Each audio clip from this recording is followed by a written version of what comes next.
vocação é um chamado de quem? Um chamado de Deus. Deus que me criou, Ele me chamou em primeiro lugar para a vida, para ser um ser vivente. Deus me deu a vocação para viver, só que Ele me chamou a viver para uma missão. E essa missão, como Santa Teresinha do Menino Jesus, é a missão para o amor. Missão para o amor. Dentro dessa grande missão, vocação para o amor, desdobra-se 4 caminhos possíveis para o homem e a mulher segui-los. A vocação ao matrimônio, eu posso me realizar na vocação ao amor dentro do matrimônio, eu posso me realizar na vocação ao amor dentro do sacerdócio, que é o meu caso específico, e eu posso me realizar dentro da vocação à vida religiosa, consagrando-me inteiramente ao Senhor, que é o caso dos padres religiosos e religiosas irmãs, ou eu me realizo dentro dessa vocação ao amor, na vocação laica, eu permaneço leigo e assumo no mundo uma missão de amor à humanidade. Eu sempre costumo dizer que vocação é um chamado que Deus faz a uma pessoa, mas sobretudo a resposta que a pessoa dá a esse chamado de Deus. Como eu diria, é um chamado que Deus faz, mas é uma resposta livre de quem acolhe esse chamado que Deus faz. Isso para toda a vocação, seja sacerdotal, matrimonial, profissional. Se eu não tenho uma resposta para aquilo que eu quero viver, seguir, eu diria que dificilmente a pessoa se realiza também na sua vocação. Portanto, a vocação é algo muito próprio, particular, porém sempre vendo e respeitando o chamado que Deus tem para com cada um de nós. Isso como definição que eu vivo, que eu penso, que eu também partilho da minha experiência vocacional e de padre também. Vocação é o chamado de Deus. Deus chama cada um de nós. E nós, uma vez que escutamos nossos chamados, somos então convidados a responder a esse chamado de Deus na nossa vida.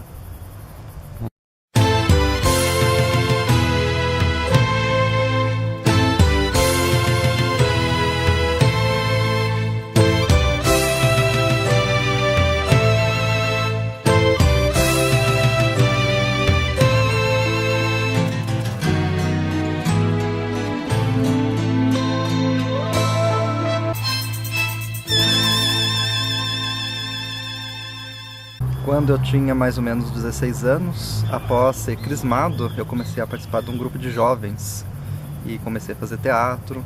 E nesse grupo de jovens, então, eu comecei uma caminhada mais fervorosa dentro da minha comunidade. E conforme foi passando o tempo, eu senti esse chamado, esse desejo, então, de servir a Deus como sacerdote.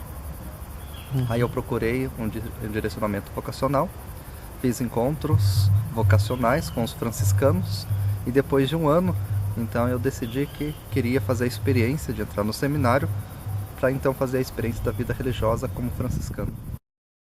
A minha vocação, eu diria sempre que ela foi alguma coisa muito assim, muito trabalhada, convivida e vivida dentro da família. Certo? Eu acho que a minha vocação não caiu do céu. Ela foi criada, construída e ao mesmo tempo apoiada por meus familiares, pelas pessoas que conviviam conosco, parentes, amigos, tios, etc. Então, eu digo que a vocação também ela tem uma sustentação que vem dessa base da vida espiritual, da vida participativa, da vida de envolvimento com a comunidade, onde, na verdade, todos nós temos essa necessidade de viver mas também de estarmos integrados numa ação pastoral. Então, a minha vocação vem dessa convivência, desse envolvimento, dessa participação que a família, que os amigos davam também quanto a isso. O que eu me lembro, eu tenho uma noção muito nova da minha vocação. A minha vocação, eu tenho plena assim, consciência e entendimento, eu tinha aqui uns 7, 8, 9 anos, e eu já falava que ia ser padre. Então, por isso que eu digo, né, essa convivência, esse apoio à vida espiritual faz também surgir a vocação. Né? Nós não podemos esperar, vamos dizer, 20, 30 anos para dizer que eu tenho uma vocação para padre. A vocação se vem conosco, se desperta, se planifica quando a gente tem consciência daquilo que busca, daquilo que quer. Então, eu sempre dizia, eu quero ser padre, eu quero ser padre. E tanto é que o ingresso para o seminário se deu realmente muito novo. Com 13 anos de idade eu fui para o seminário e estou no seminário até hoje. Então, isso praticamente vem confirmar, né, que a vocação é algo que vem com a gente, se desenvolve e vai se complementar na nossa missão. Então, isso eu acho bonito, eu acho fundamental. Né? Vocação é isso. E eu acredito que também para a vida matrimonial. Quem pensa, deseja um dia viver a vida matrimonial, ela não acontece só porque vê os outros que são casados viver bem, mas ele tem dentro de si essa vocação, esse chamado de Deus para a vida matrimonial ou religiosa que seja. Então a gente tem essa experiência e pode muito bem manifestar para que isso talvez ajude, motive outras pessoas também a dizerem, mas às vezes eu senti alguma coisa diferente em mim. Talvez ele não saiba que seja um chamado de Deus, porque às vezes ele também não permitiu que Deus falasse mais do que as vontades dele, naquilo que ele sentiu ou percebeu como sensibilidade dentro da sua caminhada cristã, certo? Acho que isso é muito importante, que a pessoa realmente possa dar voz para poder ouvir o que realmente Deus quer da gente, né? Principalmente na vocação, na missão que nós fomos confiados a realizar e viver com a nossa vida, com a nossa fé. E eu, que nasci lá em Videira, Santa Catarina, uma cidadezinha chamada Iomerê, muito pequena, que tem 2.500 habitantes, e tive a graça de ter uma família muito religiosa, que ia à igreja todo domingo. Nós somos 16 irmãos, dos quais somos 5 consagrados a Deus, né, 3 religiosas, eu como padre, mais um irmão que é salvatoriano, consagrado, né? Eu descobri que tinha os camilianos lá pertinho da minha casa, o seminário de São Camilo. E eu fiquei encantado, primeiramente com a túnica, com aquela cruz vermelha, com a cruz vermelha que eu carrego aqui no meu peito, né? Fiquei encantado com isso. Mas depois que eu entrei para o seminário, com 16 anos, eu fui descobrindo que eles tinham um serviço muito bonito junto aos enfermos, procurando ver o rosto de Jesus em cada enfermo. E aquilo me cativou, e em 1980 eu me ordenei padre. Depois de uma longa caminhada de estudos, me ordenei padre e comecei todo um trabalho de evangelização pelo Brasil afora, particularmente cuidando com muito carinho dos enfermos. E ultimamente me encontro então aqui nesta paróquia como pároco, né? Pároco significa aquele que responde pela evangelização da paróquia, número 1 perante a diocese. Me encontro aqui no meio de vocês, muito feliz por poder prestar esse serviço ao povo, falando do amor de Jesus para todos.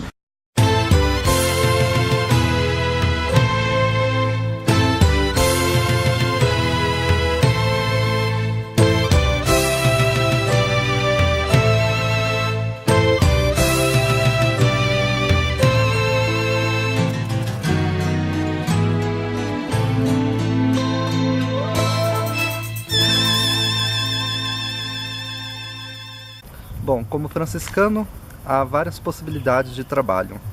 No meu caso, neste ano, eu fui designado para vir trabalhar aqui numa paróquia em Curitiba, a paróquia São João Batista. Então, este ano, pelo menos, meu trabalho é trabalhar diretamente na paróquia, atendendo as pessoas, e agora como diácono já posso fazer batizado, casamento, e me preparando para o sacerdócio, e após então, rezando missas, atendendo confissões, mas de forma geral é um trabalho voltado para o povo de Deus na paróquia. Também tem N tipo de padres, e aí surgem os chamados carismas. Quais são os carismas? Por exemplo, existe o carisma de São João Bosco, que é cuidar da juventude. Existe o carisma de São Camilo de Leles, que é cuidar dos doentes. Existe o carisma de São Francisco de Assis, que é reconstruir a igreja. E existe dezenas de carismas, ou seja, possibilidades de trabalho como sacerdotes consagrados, ou mesmo como religiosas consagradas, religiosos consagrados.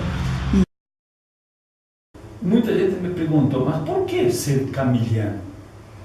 Onde nós vivíamos, na verdade, os padres camilianos pertenciam a outra região. Onde nós vivíamos, na nossa família, éramos padres salvatorianos. Eu tinha padres primos, padres, na congregação dos salvatorianos, e tinha padres que eram primos nos camilianos. E, na época, o costume era os padres passarem nas casas, benzerem as casas e ficarem um tempo junto com a família. Então, eu acredito que ser camiliano, talvez para mim tenha tido mais influência a questão do meu primo, Padre João Zago, que vocês conhecem, ele já esteve aqui na paróquia muitas vezes, né? Ele vinha muito visitar nossa família, é primo nosso. Então ele sempre pediu, você não quer ser padre camiliano? E foi justamente essa influência, esse convite, essa amizade que talvez fez com que eu seguisse os padres camilianos mais do que os padres salvatorianos, que também tem a missão de educação, etc. E aí, lógico, depois que eu entrei no seminário, a gente se identificou realmente com o trabalho dos padres camilianos. Isso com o tempo e a maturidade também da caminhada, do exercício, da pastoral que nós éramos envolvidos a fazer dentro do seminário. Como estudante de segundo grau que eu fiz aqui em Curitiba, nós já tínhamos atividade na área hospitalar, na área dos asilos, na área do sanatório, por exemplo, em Piraquara.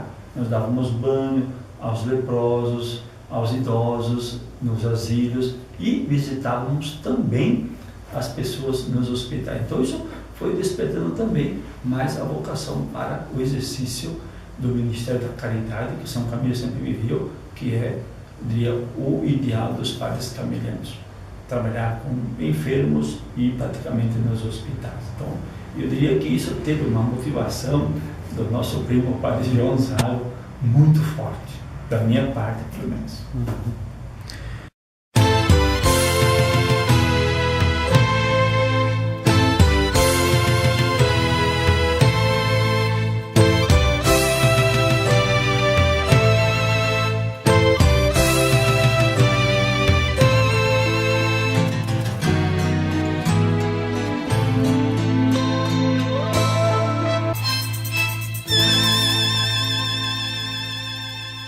Ser coroinha é um ministério dentro da igreja. Eu diria que nem todos têm a vocação de ser coroinha, mas quem exerce esse trabalho de coroinha, que pode ser chamado até de auxiliar, o acólito do padre, como fazem os diáconos, como a turma pôde perceber com o Giovanni recentemente, né? E é uma vocação de um ministério dentro da comunidade da qual a pessoa vive. Eu acho isso lindo. Quanto mais crianças, coroinhas tiverem, eu acredito que melhor se faz também a celebração. Porque a criança não é só aquela que fica lá ouvindo, mas é coisa também que faz o ambiente ser bonito, agradável e torna a celebração mais plena, mais participativa, não só o padre ou o diácono e o povo fica ouvindo. Eu acho isso fundamental. Eu diria que as coroinhas são, dentro da comunidade, a motivação para que os pais, as crianças, cada vez mais se sintam envolvidas a participar, a celebrar com mais alegria, com mais humildade, a própria celebração da Eucaristia. Ele não é apenas a figurinha que está lá para ajudar o padre, não. Ele é um exercedor de um ministério, de acólito, de servidor, de auxiliar do sacerdote. Parabéns, e quanto mais tiverem, eu acredito que sempre é melhor. Isso também é um momento para a pessoa poder descobrir, quem sabe, o chamado de Deus para ser um futuro sacerdote ou uma futura irmã da parte das crianças femininas, das meninas. Eu acho isso fundamental. Parabéns, e que isso tudo venha a acontecer realmente para cada vez mais a comunidade crescer, ou a paróquia onde nós trabalhamos. Então, uma palavrinha de vocação para vocês que eu posso deixar é que Deus chama cada um de vocês. Vocês, então, precisam estar atentos a esse chamado. Para isso, vocês precisam escutar a palavra de Deus, através também do próximo.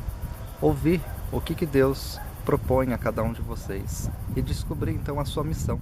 E uma vez que você descobrir qual é a sua missão, não tenha medo. Vá em frente, vá para águas mais profundas.